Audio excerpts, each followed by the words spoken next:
Quand votre enfant a des difficultés scolaires, et pour vous, la meilleure façon de solutionner cela reste les cours de soutien. Et pourtant, votre enfant a toujours du mal à suivre. Et s'il y a une autre solution?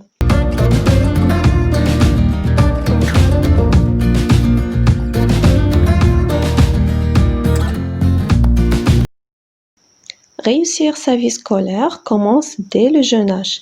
Préparer un enfant pour entrer à l'école nécessite des prérequis axés autour de trois principaux concepts.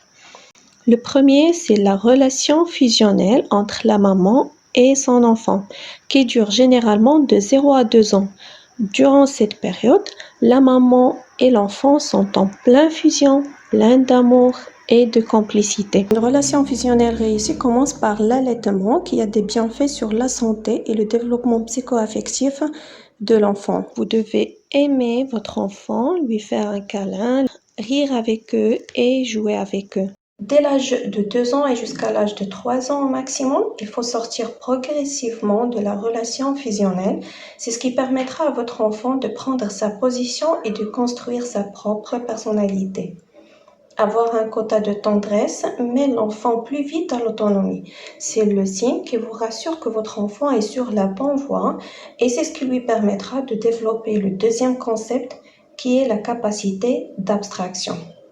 La capacité d'abstraction, c'est la capacité à imaginer et c'est ce qui déclenche le processus cognitif. Pour libérer son imagination, commencez par raconter une histoire à votre enfant qui va conserver assez de liberté pour créer ses propres images et ses propres visions. C'est ainsi qu'on lui transforme en créateur et non pas en simple consommateur. La technique que je vais décrire est souvent utilisée en matière de créativité. On l'appelle la technique de « et si ». À intervalles réguliers, arrêtez-vous un instant et demandez à votre enfant ce qu'il pense qu'il va arriver ensuite. Posez-lui des questions en commençant par « et si ». Cela aura pour effet de titiller sa curiosité naturelle, de stimuler sa pensée divergente et de le faire s'imaginer des possibilités. Par exemple, et si les pingouins pouvaient voler, où iraient-ils? Pour exciter aussi l'imagination de votre enfant, peignez, dessinez, modelez, construire et laissez-leur donner libre cours à leur fantaisie. Ne leur posez pas des idées figées au sein de leur espace créatif. Par exemple, ne forcez pas une tache jaune sur un dessin à être le soleil. Voilà, vous avez maintenant quelques pistes pour commencer à exciter l'imagination de votre enfant et à développer sa capacité d'abstraction. Une capacité d'abstraction bien développée permettra à l'enfant de passer au concept suivant qui est la capacité d'équivalence. C'est la capacité de translation d'un discours en réel. Chaque geste signifie à son équivalent une phrase.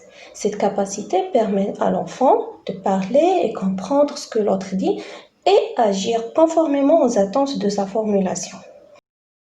Pour développer cette capacité chez l'enfant, communiquez avec lui à des petites phrases simples et avec peu de contenu, parce que sa capacité de produire est encore faible, contrairement à sa capacité de perception de soi. Donc, il faut respecter et encourager son ego. Ne jamais lui faire sentir que c'est une incapacité de ne pas pouvoir arriver à votre niveau. Respecter son nom, c'est ce qui lui permet de prendre position et renforcer sa personnalité. Consacrez à votre enfant un espace dans la maison, une chambre si c'est possible, et surtout respectez son choix d'organiser ses affaires. En résumé, avant d'emmener votre enfant à l'école, soyez sûr que vous l'avez bien préparé en respectant ses prérequis initiaux. La relation fusionnelle maternelle, la capacité d'abstraction et la capacité d'équivalence. Pour conclure, chez l'enfant, c'est le rendement intellectuel dans le temps qui crée le problème en savoir et en compétences. Si on laisse le temps ouvert, tous nos enfants vont apprendre.